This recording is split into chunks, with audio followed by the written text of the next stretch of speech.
So starting off, we have a couple of basic terminologies that we'll be using in this presentation.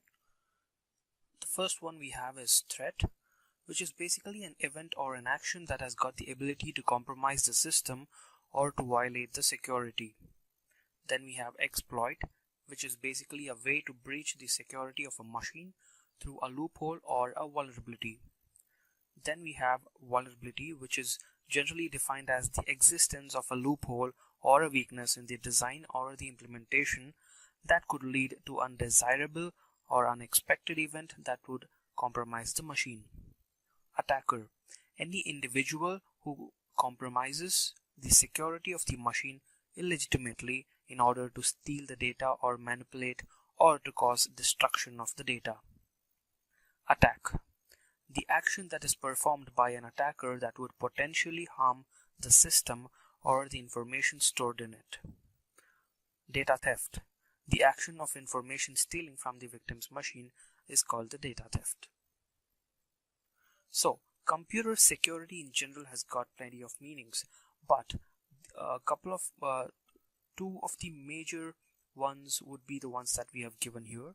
Basically, computer security is the protection of the computer system from the theft or damage to either the software, hardware, or to the information present on the system.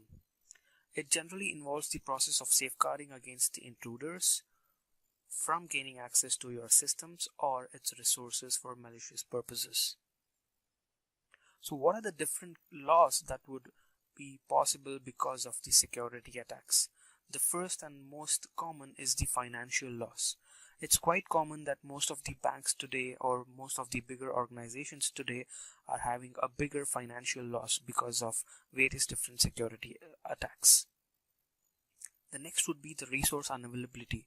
It's quite common that once the attacker gets access to the system or the victim's machine, he would make sure that the resources are unavailable for the legitimate users. The next would be identity theft, about which we would be talking in a couple of other slides. But in general, the identity theft is basically a concept wherein an attacker would try to steal the credentials or the information pertaining to the victim and try to impersonate himself as the victim itself. Next we have is data loss. It's quite common that once an attacker compromises the system, he would try and steal the data or try to perform any sort of an attack that would later cause the data loss of the data. Then we have loss of trust. It's quite common that bigger organizations, once they get compromised, it's quite common to see that people would lose trust in that organization in terms of security or safeguarding their assets in the organization. Then resources misuse. It is also known that when an attacker compromises the victim's machine, first thing he would do is the misuse of the resource that he's got access to. Elements of security. So these are 5 different elements of security that's really important and based on which the whole security is made of. Firstly, it is confidentiality, which basically is ensuring that the information is accessible only to those who are authorized and have access. The next we have is integrity, which is to make sure that the information is accurate, reliable, and also complete, and it is in its original form. Then we have availability, which is basically to ensure that the information is accessible to authorized persons when required without any sort of a delay. Then we have authenticity, which is the identification and assurance of the information's origin. Then we have the non-repudiation, which is basically to make sure that any person or an individual or a communication cannot deny that the authenticity of their signature on a particular document. So let's consider the various different layers of security. So firstly, we have physical security, then network security, then system security, then application security, and user security. So under the physical security, it basically involves the safeguarding of the personal or the hardware programs or beat the network peripherals from the physical threats. The next we have is network security, which would basically be summed up as the protection of the networks and their services from unauthorized modification or destruction. Then we have system security, which is basically to protect the system and the information from any sort of a threat, such as unauthorized access or corruption or being misused. Then we have the application security. So this would cover the way the softwares are generally being used, or even be it the hardware or any sort of procedural methods that could be taken care for protecting the application. The next we would have is user security, which basically is to ensure that a authenticated and an authorized user is only allowed to log in and perform any sort of functionalities he's authorized to do. What are the risks that are pertaining to the domestic users? So it's quite common nowadays that the whole world is going digital, and it's also quite common that most of the domestic users would be susceptible to these different kind of attacks. So the first one would be the email attacks. Basically the victim would be susceptible to attacks such as phishing or spamming or any other sort of scams. And next we have is malware attacks. So right after the email attacks we have malware attacks. Basically it's quite well known that emails are the biggest carriers of the malwares, so henceforth it falls under the second attacks that the domestic users are susceptible to. Then we have the DOS attacks, which is nothing but the denial of service attacks, which is basically the unavailability of a service for a legitimate user. Because when an attacker wants to compromise or compromise that machine or that IP address, he would bombard that particular IP with enormous amount of packets that the service goes down. The next is identity theft, which basically involves an attacker to impersonate the targeted victim and try to use it for his personal gains. The next is packet sniffing. This would involve the attacker to intercept and try to get some information out of the communication that's been happening around. So what are the things that are to be secured? So the first thing would be the hardware. Basically that would include your storage devices or your hard disks or your laptops or your smartphones for that matter. Then you would have to make sure that you secure your softwares as well, right from the operating system to all other applications that come under it. Then you would have the information that is to be secured, right from the personal identification credentials such as the credit card details or any sort of health related details or banking details, etc. The next would be the securing of the communication, right from your instant messaging or any sort of browsing activities or your mails or any activities that you perform on the social media. So what are the things that make your system vulnerable?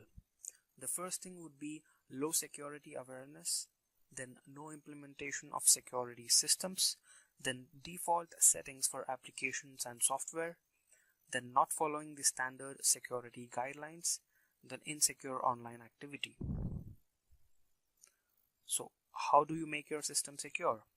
First thing, you need to implement data access controls. So which would basically involve you got to monitor the system activities or activities that happen onto your system, such as who is accessing what kind of file or what kind of data. And the next would be system and security administration. So make sure that you always perform a regular check and based on the security administration tasks, such as whether configuring the system settings or implementing any sort of policies pertaining to security as such. The next we have is system access control. This is basically to make sure that only the authorized users get access to the files that they're allow to access. Then next would be the system design, which would basically include different security implementations being brought into the actual software design, such as privilege isolation or any sort of such secure system designs. So what are the basic security guidelines? So the first would be the use of strong passwords, or even the use of strong and complex passwords. Then you have the use of antivirus, then regular backing up of your important files and documents, then using encryption and digital signatures, then using firewalls and intrusion detection systems, then regularly updating your operating system and other applications, not revealing too much of information on online social networking sites, awareness of the present world security scenario and new attacks. Hello everyone, in this presentation let's look into the concept of internet security. So internet security usually involves the protection of the user's data from the unauthorized access or damage when connected to the internet. Most of the times, implementing a proper browser configuration would help in protecting the personal information, preventing malware infection, and also prevent damage caused due to a cyber attack. So before we get to know more about the internet security, it's really necessary to know and understand what exactly are cookies. A cookie is basically the information which is provided by a web server to a web client and then sent back unchanged by the browser each time it accesses that server. When this website is revisited, the browser sends the information back so as to recognize the user. This is invisible to the user and also is intended for improving the internet browsing experience. So what are the security issues pertaining to the instant messaging? So the one would be the social engineering, which we would be discussing in a couple of other slides. Then the next would be spamming. Security measures that could be taken for instant messaging. So make sure you do not reveal personal information and do not accept links received from unknown sources. Make sure to block those users that send you unsolicited web links, and make sure you use strong and complex passwords. And also make sure that you sign out of your IMs after you are done using it. And always make sure to uncheck the remember password option. So what are the online risks that the children are susceptible to? So the one would be misleading URLs. And next is the sexual harassment online, that would include cyberbullying or any sort of child pornography. So what are the risks that are involved with social networking sites? So attacker might use the information available about the victim online for cyberbullying or any sort of identity theft. The attackers might easily get information such as email IDs, contact numbers, or any other sort of information pertaining to the victim. So spams. The attackers might use the email-based attacks to steal the information. The email-based attacks would include spamming or phishing or any such attacks. They would lure the victims in with the spam mails. The phishing mails are a trap and most get victimized to it. So these are a couple of checklists that are really necessary for the internet security. Make sure to set up firewalls in order to monitor and control the information, and update your web browsers, operating systems, and applications. Do not connect to public Wi-Fi's to browse any important website such as banking website. Never respond to the spam mails, which is really important, and never download from untrusted sources. And make sure that you never click on any of the pop-ups that come up on any sort of a website. Then make sure to update the antivirus regularly and have a regular scan done onto your system. And never reveal too much of information about yourself or your loved ones on the social networking site. In this video, let's look into the configuring of Google Chrome for security. So first, let's open up the Google Chrome, and here in the options we would see the settings button. and under the settings option, so we could go on and check out the different settings that we could do, but we would want to click on the advanced settings option. So here we could see all the other different options that we have with respect to the privacy. So if at all we would want to clear all the browsing data or the history or the files related to that, we could go on and select or check all the boxes that we would want to be deleted. So once we clear all the browsing data, yes, we can go back to the settings and see other different options. So here it would be the exact settings that we would want to implement in terms of different entities. Let's say if it is image or JavaScript or downloads or flash or location or anything as such. By default, most of the settings are set to the recommended ones, wherein the browser would always ask you if at all it has to perform any actions, but you could go on and change the option however you need or however you want.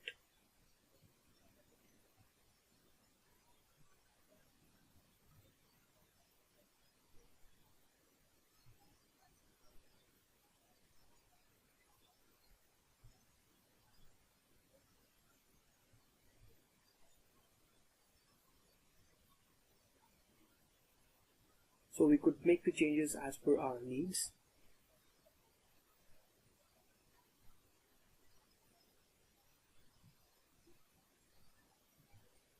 And once we are done, we could click on the finished button, or we could just move out of this box.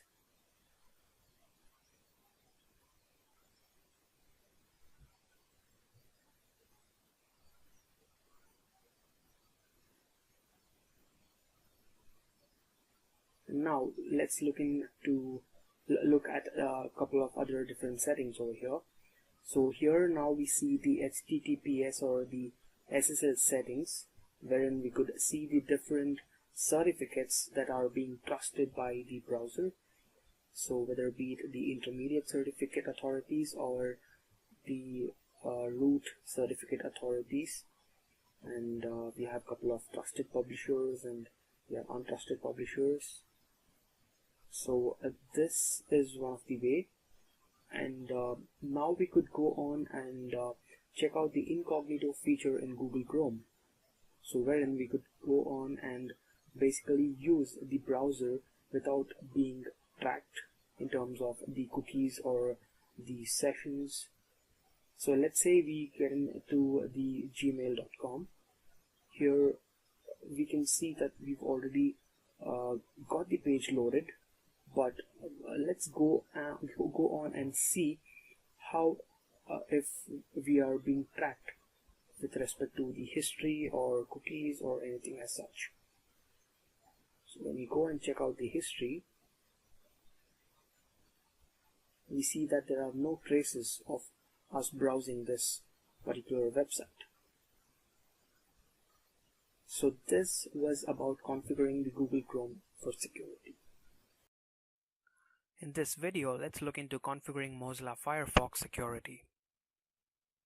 So for that, let's start off with the Mozilla Firefox and go to the options.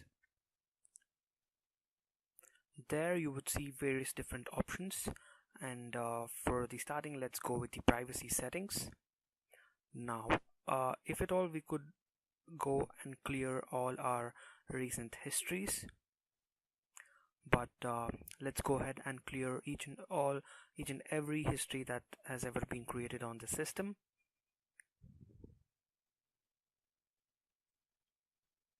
So once we clear this, we can also go and remove the individual cookies, but as we have already removed all the traces, I think we won't be able to get anything from there.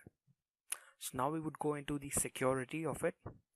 So here we can select various different options. So we can uncheck the remember login for the sites, which is one of the secure things to do, and we can also go on to the advanced settings and try to figure out various different other settings that we could implement based on the security aspects. But if at all you want to get into the security part of it, we could use a proxy, for which we could manually set the proxy or use a system proxy here. And this would be about setting the proxies. Now if at all we would want to use the private browsing here, we can easily do it via opening the private browsing option, so wherein we won't be able to be tracked by any sort of cookies as such. So this was about configuring Mozilla Firefox security. In this video, let's look into the configuring of Internet Explorer for security. So for that, let's open up the Internet Explorer and go to the settings tab, and under the safety options we can go and delete the browsing history. We can check and uncheck based on our preferences, and once done we can click on the delete option. So once we are done with that, we can again go back and try out other features that are there, but for now let's go on and stick to the internet options to see what are the privacy and security settings that we have got.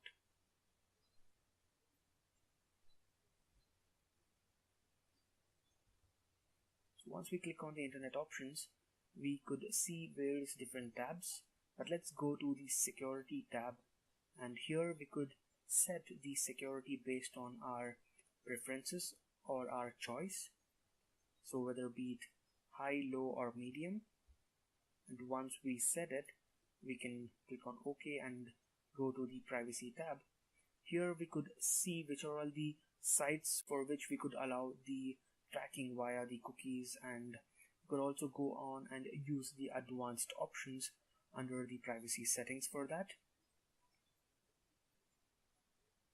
So once done, let's also go back and see the private browsing basically, which is similar to the incognito mode in the Google Chrome, which would allow you to browse without your cookies or history or sessions being tracked. So the next thing that we could do is go back to the internet options again, and we could set the custom level security settings.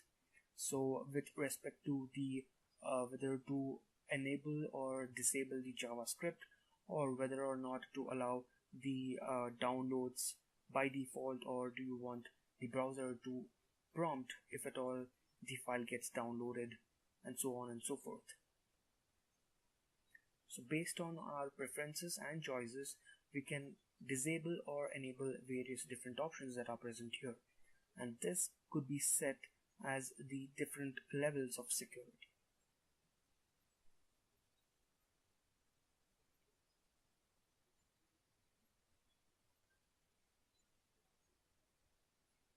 So once we have set all these different settings or parameters, we could go on and click on OK. So we could again see whether high, medium or low. For now let's keep it high, and we could click on OK. And this was about configuring the Internet Explorer for security. Hello everyone. In this presentation, let's look into the concept of identity theft.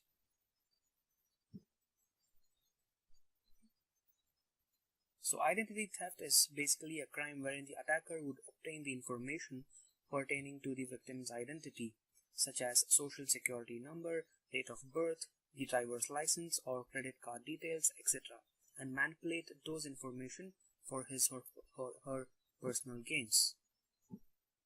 So what are the information that are at risk? The information that would be at risk would be your personal information, such as the name, address, phone numbers or date of birth. It would also include your social security number, the driver's license, the credit card details, bank details, passport details, etc. So how would the attackers generally do it? So these are four of the major ways the attackers generally try to do the attack. The first would be the phishing. Phishing attacks generally involve the fake sites created by the fraudsters or the attackers, who would trick the victims in giving out their information. The next would be the social engineering. Social engineering is known as the art of manipulating the human emotions and behaviors for getting critical or sensitive information. Hacking. The attackers would be able to get most of the personal information pertaining to the victim if they would be successful in compromising the victim's system or the smartphone. The last would be the personal data theft, which is basically the information such as credit cards or driver's license or bills or any sort of checks or any other sensitive information that would be obtained from a stolen wallet or a smartphone. So what are the frauds that you would be susceptible to? The one would be the financial fraud, which is quite obvious when any such attacks happen.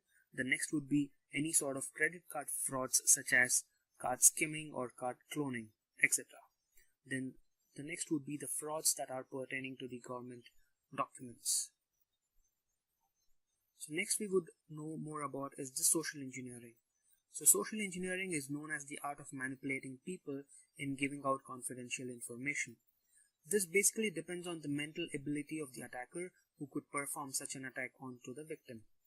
The attacker would be possible to gather sensitive information such as bank details, health-related details, credit card numbers, passwords, or any other information possible. So what are the different types of social engineering? So the major two different types would be the human-based social engineering and the computer or the machine-based social engineering.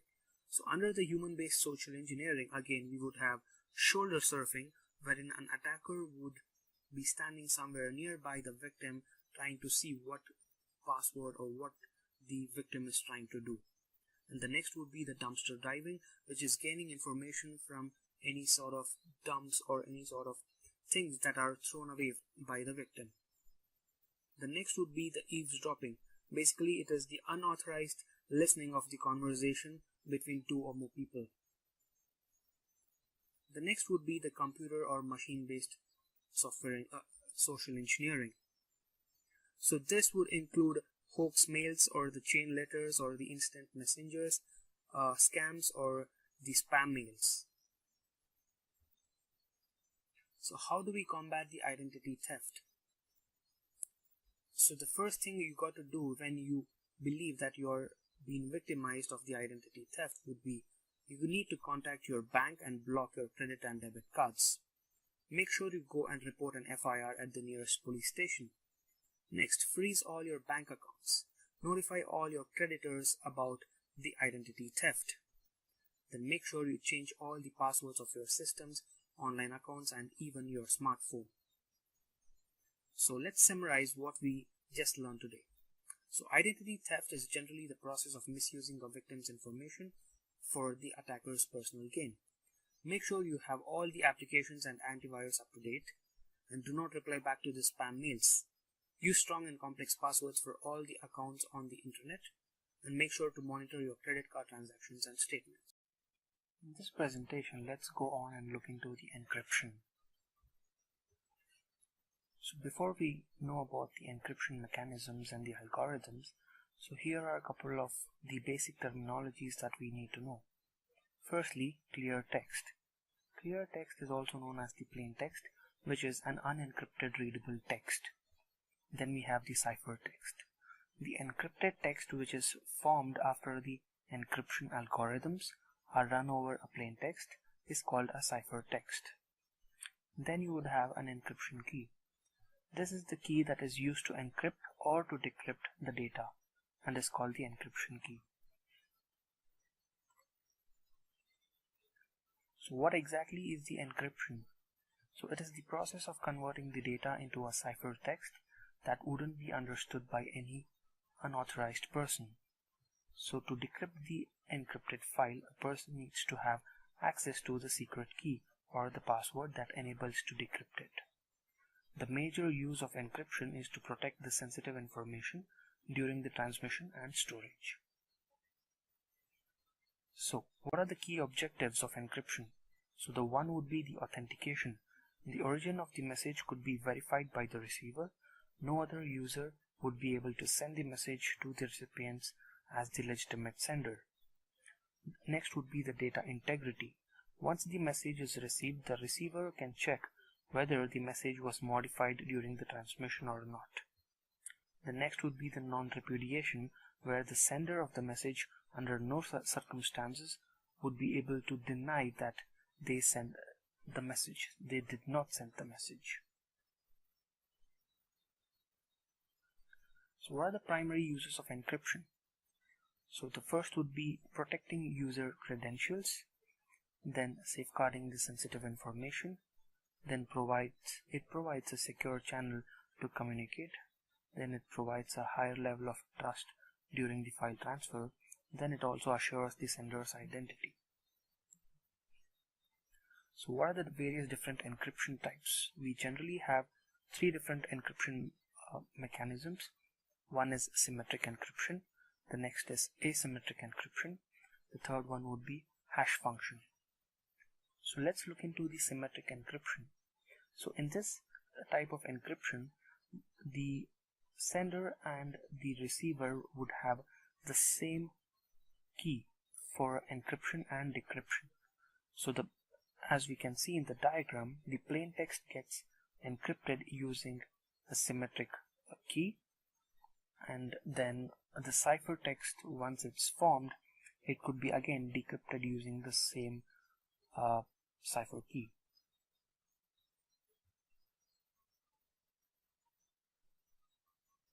So let's talk about the asymmetric encryption. So in this, there is an involvement of two or more keys. So generally we would use two keys here. One is called the private key and the other is called the public key. So the public key here is used to encrypt the messages, and the private key is used for the decryption of the messages.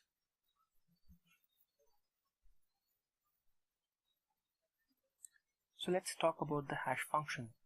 So here it's basically the one-way encryption. So it cannot be reversed in the other way. So let's say the input is Fox. It is run through an algorithm, a hash function, and is converted into a hash sum. So on the second line we could see that the sentence, which is the red fox runs across the ice, is again run through the hash function, and we would get a hash sum.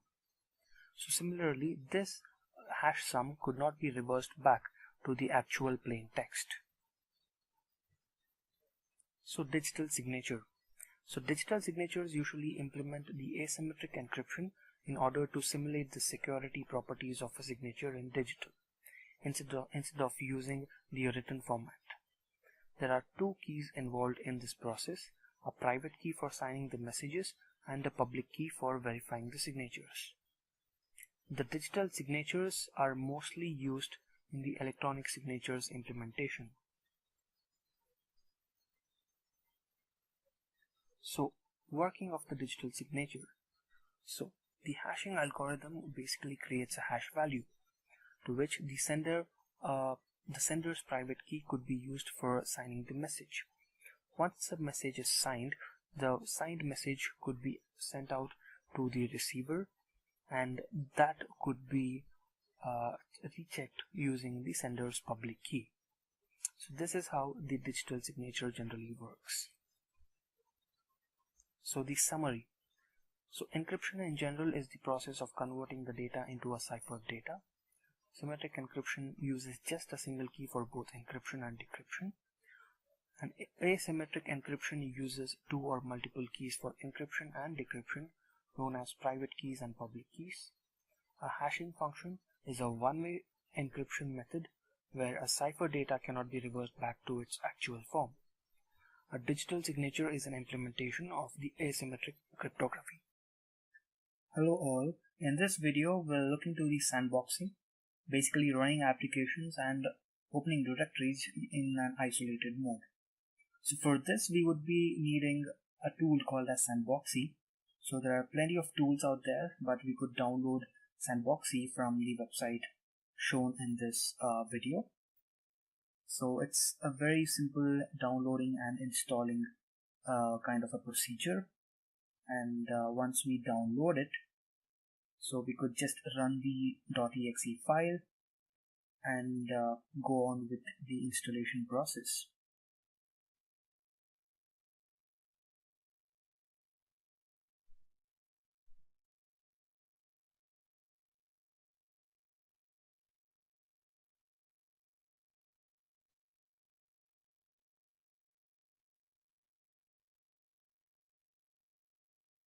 So now that the installation is complete, let's go on and start off with using the Sandboxy tool. So we would be given out various different options to try in this, but let's go and finish this installation and let's start off using this. So first thing would be, let's say we have been given an unknown USB device and you are pretty much scared to open it normally, scaring off any other sort of viruses. So you could run it with in the sandboxed mode by right clicking and running it via sandbox. So once you run it, the USB device would be opened up in an isolated environment.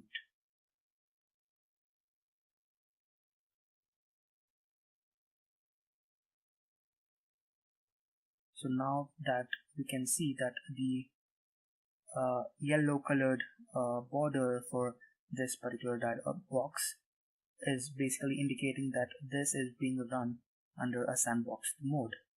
So let's go on and try making some changes onto this. So let's create a new directory and just name it as test directory.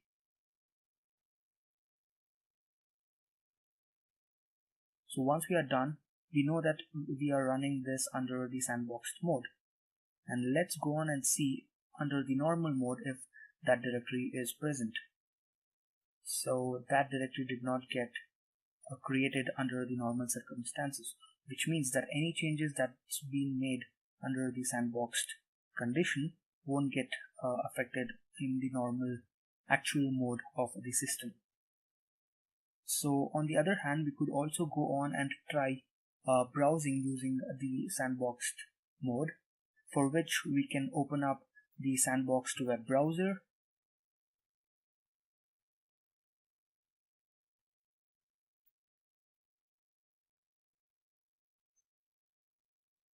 So once we click on the icon, we would be seeing the sandboxed web browser again.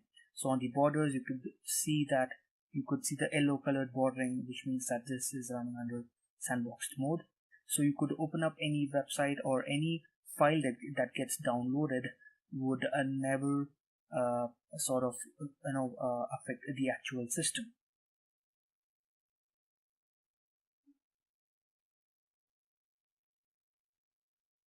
So this was basically running the browser and directories or the folders under the sandboxed mode. Hello everyone. In this video, let's look into the scanning of files using online virus scanners. So for this, we would be needing any file. So here on our desktop, we have a file.apk, which is an Android application package file. So we would go to www.virustotal.com and we are going to be uploading our file.apk onto this website. So we could just go and drag and drop, and once done we can click on scan it option. So we get a pop-up box that says that this file already exists, and we could go on and reanalyze, which means that this file was already analyzed using the VirusTotal by someone else. So under the reanalysis, we see that there is a detection ratio of 1 out of 11 now, which means that 1 antivirus out of 11 antiviruses said that this is a virus. Let's just wait until all the antiviruses give out their report on this file.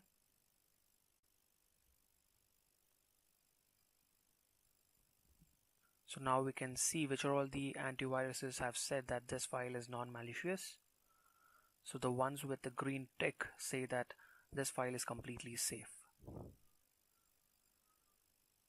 So we have the detection ratio to be 2 out of 58, which is really good, which is close to 4%, and which means that the possibility that this file being non-malicious is really high.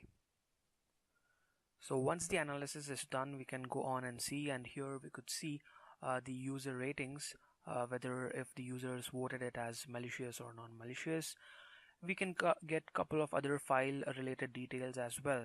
So as this is an APK file, we could go on and see the different features of this file that include the metadata information, or be it the Android manifest.xml file, and various other information. So we could also see if this file has got any sort of relationship with any other files, and we could here get the MD5 hash or the SHA1 or SHA256 hash of this file. And we could also see if anyone has commented on this file, or even we could go and give a comment once we sign in. So this was about analyzing files using online scanners called VirusTotal. In this presentation, let's look into the concept of secure online shopping. So the possibility of ease in shopping and also the ability to compare the products and prices at one go has made the online shopping the best place for consumers. People who shop online generally prefer buying using the credit cards. And credit cards are still preferred for online shopping because of their flexibility that they provide to buy the goods instantly.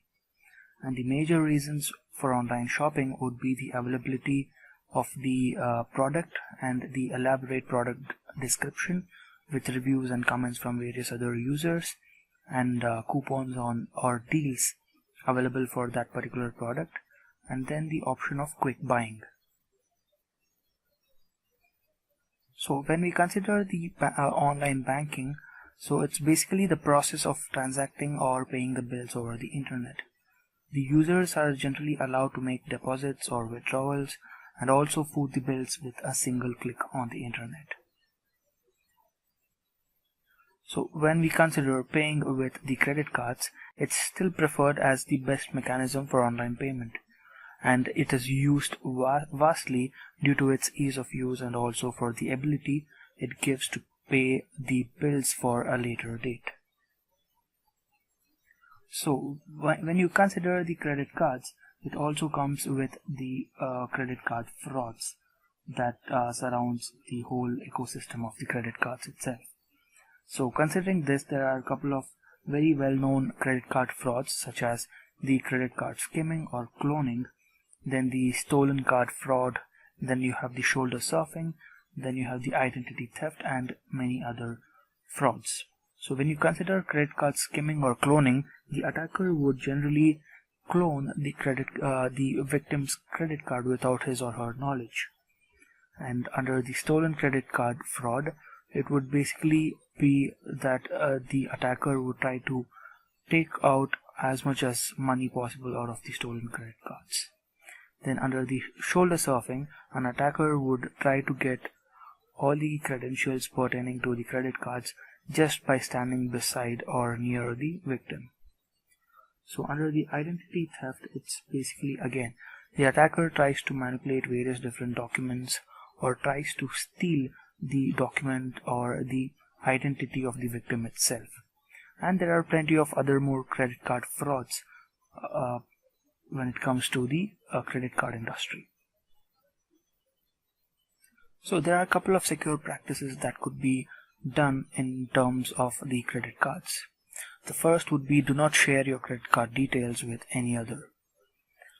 Keep track of all your transactions and make sure to check if the site where you're performing your online shopping has the basic security implementation such as the HTTPS or the SSL. Check if the site is of a well-known and a trusted organization, and make sure you do not buy from any shady or unknown websites. And make sure you do not share more information about yourself on the social media platforms. And make sure to use a strong and complex password, and also with the OTP or the two-factor authentication. The next would be check for a confirmation email after you have made a purchase or a transaction.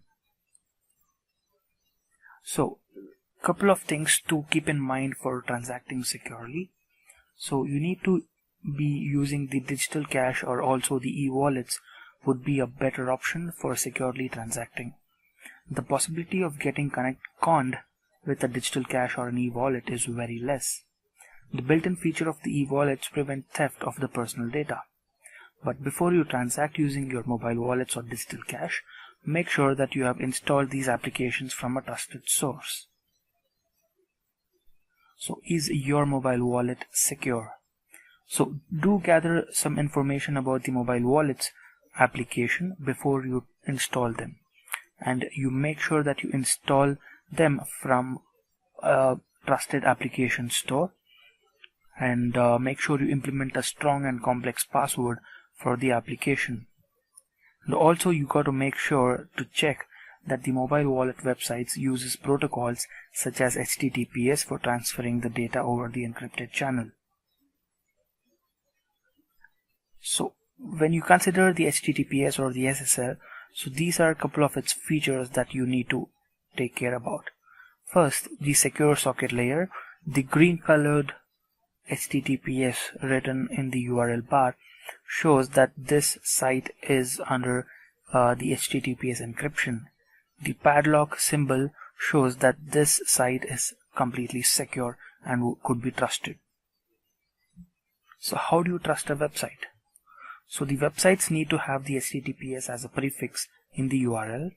The identity of the organization could be found from the certificate used to encrypt the connection. Click on the padlock symbol on the URL bar next to the HTTPS prefix. So you could view the certificate so that you can get to see the authenticity of the certificate. So how do you not trust any website? So that would be with the following two methods, or two or more, any number of methods. So the major ones would be when you get asked for proving your identity by verifying your credit or debit card before you do any sort of a purchase, or you even start the purchasing process itself. So there would be any sort of schemes that are offered by such websites seem to be suspicious. So these are a couple of secure transaction checklists that you got to keep in mind. Make sure you use virtual keyboard to enter confidential information. Never ever transact using public systems such as under airport Wi-Fi's or coffee shops. Always make sure to use two-factor authentication, and make sure you have updated your operating systems and your browser. And also to make sure that use strong and complex passwords, and always perform a regular antivirus scan on your system. And please make sure to check for HTTPS on the site URL before transacting. And also do not respond to the spam or any sort of an unsolicited emails. Make sure you get a notification from your bank whenever you perform a transaction. Check the address bar for the right URL, and make sure you don't give out information under stress or pressure. And beware of the phishing mails or any sort of scams that happen on the social media. And make sure to update your antivirus regularly. Hello everyone. In this video, let's look into the concept of securing your emails. So how do emails generally work? Emails, or the electronic mails, are a methodology that involves exchanging of the digital messages from one individual to one or more individuals. The email accounts could be accessed via any web browser or a standalone email client such as Microsoft Outlook. So coming to the email security. So always remember that no email communication made is ever totally secure. The insecure emails allow the hackers to be intercepted. Emails are one of the major sources of spreading malwares, viruses, or any other malicious programs. Securing emails in order to have safer communication and also to protect the privacy is of primary importance. Threats. The following are some of the threats that are pertaining to the email security. So the first one would be the malicious email attachments. Basically, it's quite well known that the emails are the biggest carriers of the malicious attachments, which tend to compromise the user's system. The next would be phishing. So phishing mails are the ones that generally lure the victim to provide any sort of their personal data. The next would be spamming. So basically the user may receive any sort of a spam mail or an unsolicited mail that would contain a sort of a malware, allowing the attackers to take control of the victim's system.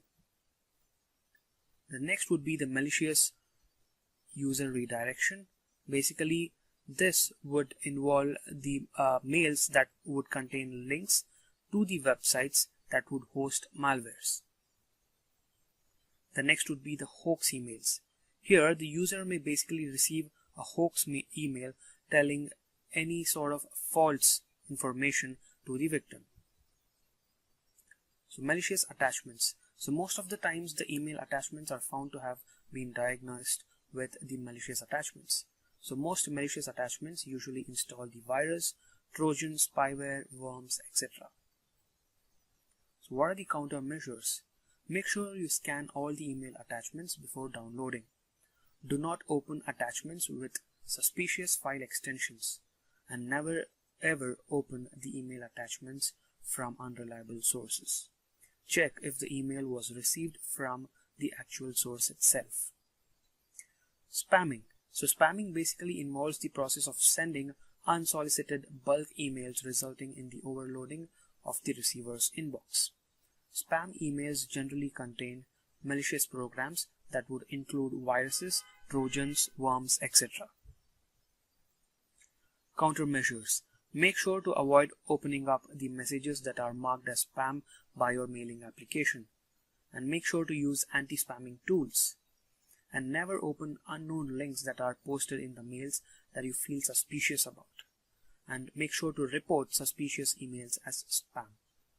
Use mail services such as 10-minute mails for small unwanted subscriptions. Do not post using your actual email addresses on any public forums. So what are hoax emails? So hoax emails are the messages that generally exploit the human emotions and behaviors with the non-existent threats. A scam mail would generally ask for personal sensitive information such as bank details, credit cards or debit card details, etc. So procedures for email security. Make sure to use strong and complex passwords. Provide alternate mail address for mail recovery. Using the HTTPS for browser connection is really important. And make sure to disable the remember me or keep me signed in functions. Avoid unwanted email using filters, and make sure to digitally sign your mails, and clear your spam box regularly, and also scan email attachments for malwares before you download. In this video, let's look into the protecting of the systems using antiviruses. So firstly, any system that is connected to the internet is always at a higher risk of getting infected or compromised, and it is always recommended to install the antivirus software onto the system. The viruses can generally hinder in the performance of the system and would also delete or modify or manipulate or corrupt the data that is stored in the system. In the meantime, the antivirus application protects the system against the viruses, trojans, worms, etc. So why do we use an antivirus program? So as the whole world today is digitized and most of our important documents are stored on the systems or cloud or computers, it is very significant to protect those data. So to fend off the malicious attackers, it is really necessary to use the antivirus program. Also, to staying away from the fraudulent websites that would indulge the victims in some sort of a phishing or vishing attacks. And also to combat various malicious programs such as worms, trojans, adwares, and spywares. So how does an antivirus work? So there are two different methods where an antivirus would work. So the major ones would be the virus dictionary methodology and the suspicious behavior methodology.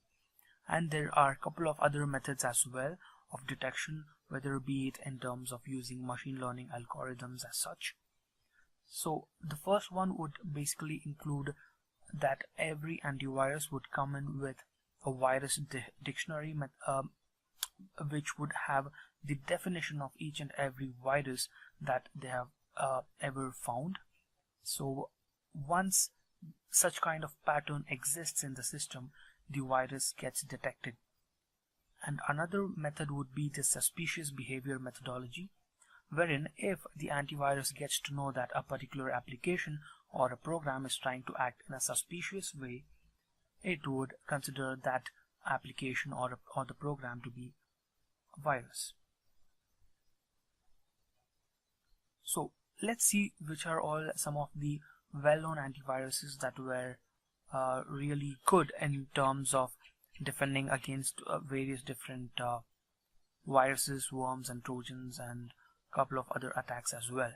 So the first one we have is the Bitdefender, then we have the Norton by Symantec, then we also have Kaspersky, Avast Pro, then ESET Nord 32 antivirus, then F-Secure antivirus, then Trend Micro antivirus as well.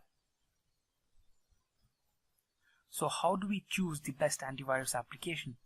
So there are three different things to consider this. The first one would be the antivirus detection accuracy. We got to see that how accurately the antivirus is able to detect and also quarantine the virus. The next would be the scanning speed. At what rate is the scanning or of the whole system or a particular directory or file is taking place. And next would be the resource utilization, wherein it would come in handy if it is going to consume very less of memory, so that all the other applications would be easily able to access the memory as well. So how do we choose the best antivirus application?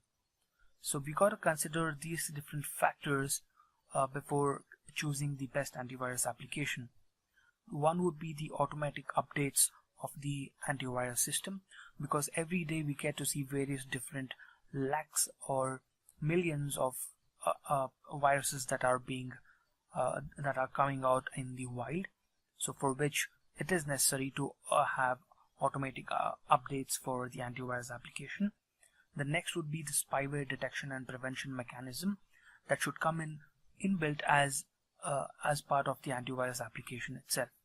It should also have things like email scanning or hacker blocking, or then also the bidirectional firewall, then also a good technical support, and must also have a parental control just to keep a watch on the kids so that they don't become part of any sort of a malicious activity or become victimized of any malicious activity.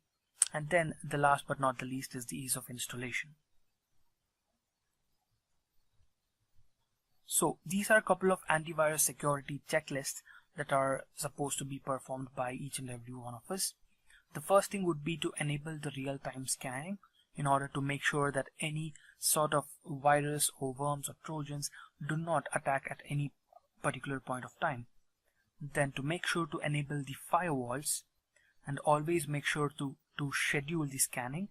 Then always also make sure to update the antivirus software to make sure your antivirus is efficient. And make sure that you do not install multiple antivirus programs on your machines simultaneously. As part of configuring and installing the antivirus, let's take an example of using the Nord 32 antivirus. So you could directly go and download the trial version or the full version. So the installation process is pretty simple. You just need to click on the exe file and run the whole installation package.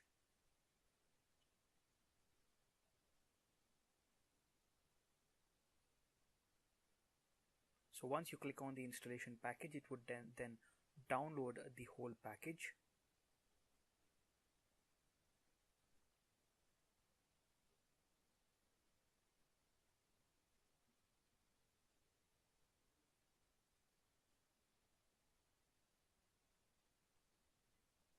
Once this whole process of downloading is done, we could start off with the installation process.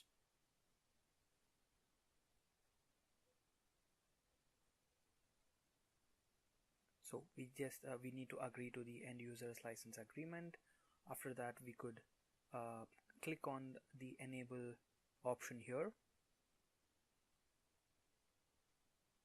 and now we can click on the install button so that we could start off with the installation process.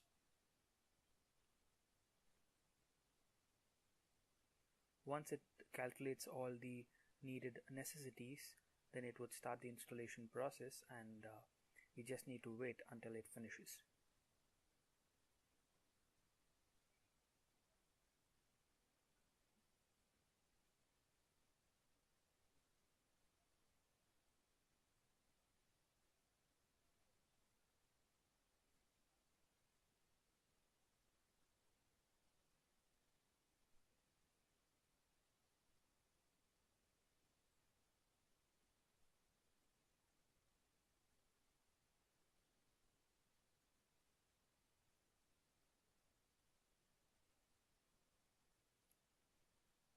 So let's just wait till the installation process is done. So currently we can see that it is compiling all the files that are needed, and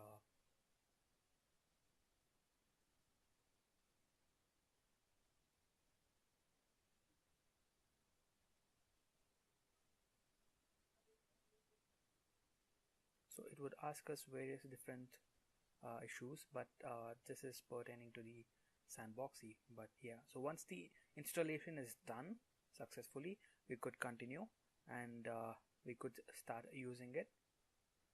But it would ask for the activation key. We could provide the one that we have got it once we bought it, or we could go on with the trial license. For right now, let's go with the free trial license, which would come for 30 days.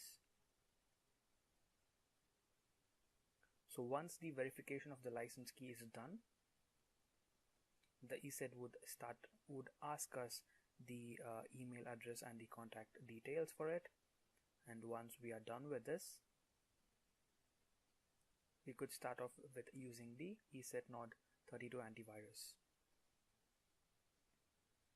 So this is taking care of the initialization and everything related to that. And once all that is done, it would basically start off the scanning process. So we could go on and update the virus signature database every now and then. We got to make sure that is updated all the time. So once this is done, we could also go on and start the process of scanning. So under the tools, we would see various different subtools like the log files, or the watch activity, or the scheduler, or things like that. So we could go on and check out each one of them. So we are going to do it in some time. So now we are going to get into the setup of this. So under this, we get computer protection and the internet protection. So now let's get into the computer protections and the real-time protection that we've got, and let's try to configure this. So once you get into the real-time file system protection, you would see that by default most of the protection mechanism are active, but you could go on and select them as per your preference and choice. So here you could go on with the strict scan or the normal scan. So based on the selection that we do, we also get to see the description. So if at all you want any sort of exclusion in terms of the files or something like that, we could again go on and specify the files that you want to be excluding.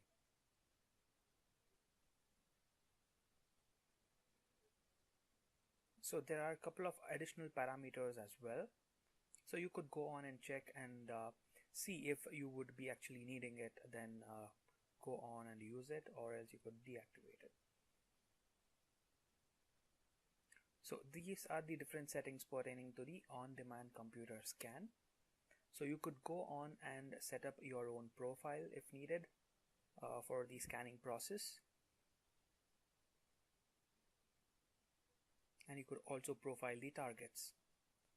So you could also select the threat sense parameters required, which is pretty much the same with the previous option that we had got earlier.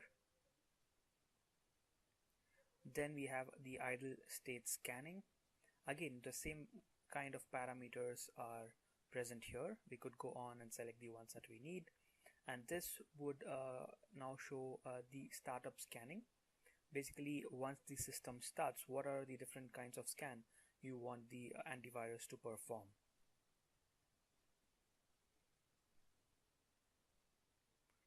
So in the similar way, you could also perform the scanning on the removable media, or you could also enable the document protection by default, and so on and so forth.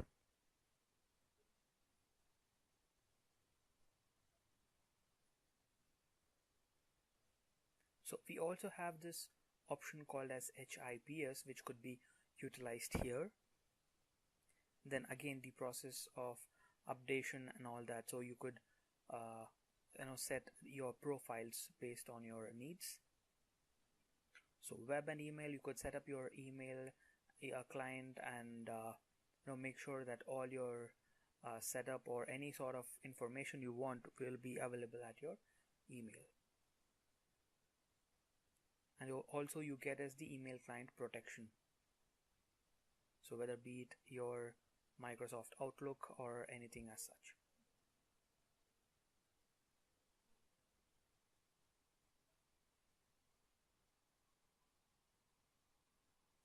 Then you get the web access protection again. So you can check and uncheck the ones that are needed and that are completely necessary based on your preferences.